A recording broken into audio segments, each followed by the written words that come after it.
Can you free yourself from the past, particularly if your past was filled with unhappiness? Can you find the good times you remembered? Can you shake loose the pain or reclaim your legacy? These are some of the themes explored by playwright Charles Smith in The Reclamation of Madison Hemings, on stage at the American Blues Theater, directed by Chuck Smith.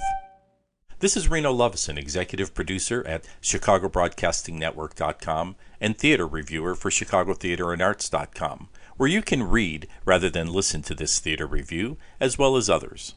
Shortly after the end of the Civil War, two former slaves ruminate on their experiences living and working within Monticello, the estate of former President Thomas Jefferson.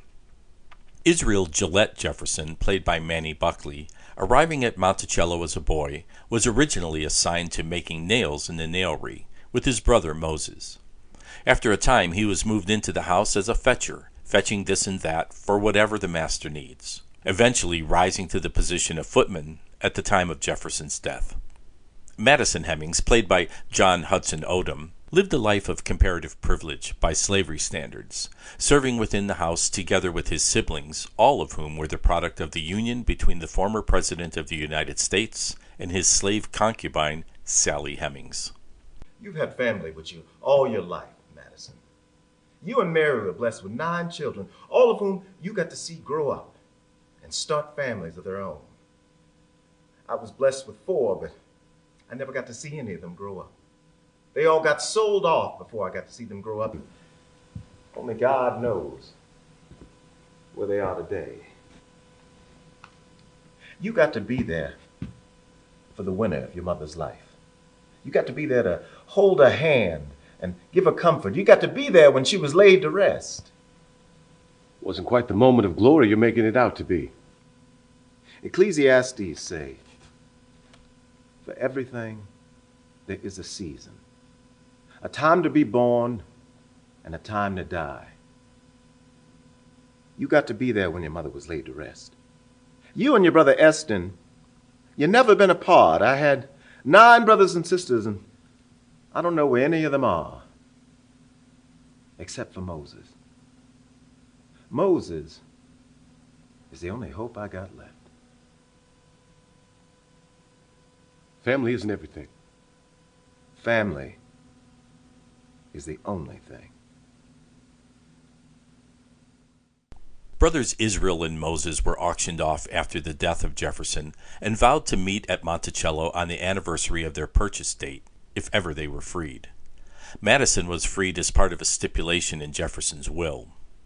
After emancipation, Madison and Jefferson found themselves as neighbors settled in Pike County, Ohio. Madison has now agreed to accompany Israel from their current lives in Ohio back to Monticello to reclaim a bit of their past.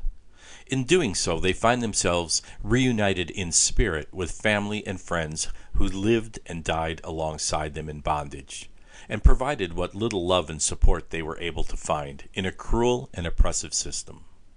The banter between the two, centered around a campfire, is reminiscent of Samuel Beckett's Waiting for Godot.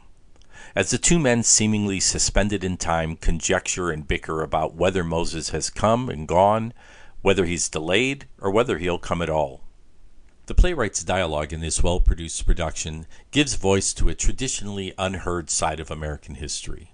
It's peppered with humor that establishes an obvious underlying bond between the two men, who do not always share the same point of view regarding the effects of the war, their new station in life, their view of the man who controlled them, nor how much longer they should linger. Credit to director Chuck Smith, who no doubt contributed to the natural cadence and rhythm that comes to life from the mouths of Odom and Buckley. Their conversations enlighten us as to the particular realities of the Monticello household, including the obvious hypocrisy of the person who penned "All men are created equal" into the Constitution of the United States. This is all done without preaching or lecturing. There is a matter of a reference to a blind white mule often heard braying off stage. I'm going to go out on a limb and suggest that this device represents echoes of slavery. Though out of sight, starving, and debilitated, it's not easily silenced and not yet dead. In regard to stagecraft, the scenic design and props by Jonathan Berg Einhorn were suitably evocative, with the presence of a large buckboard wagon offering an imposing sense of time and place. The costumes of Lily Wallace demonstrated an appreciative attention to detail down to the bow-tied gatherings of Israel's long johns. I did, however, find the lighting by Jared Gooding and Rachel West to be flat. With the exception of an impending storm, the lighting did not add much to the atmospherics or mood. This was my first visit to the new home of the well-respected, award-winning American Blues Theater, 1 block north of Bryn Mawr on Lincoln Avenue. It was refreshing to see the theater's board of directors, under the leadership of Executive Artistic Director Gwendolyn Whiteside, elected to add a bit of style to the interior design, rather than go with a simply bare-bones, get-away-as-cheap-as-we-can approach. The seats are comfortable and relatively spacious in terms of legroom. The proscenium stage proportionally seems unusually wide compared to its depth, especially as the theater seating area is also more wide than deep. Though not technically a thrust, the generous apron provides a gentle curve that adds an even greater sense of intimacy for the 137-seat audience.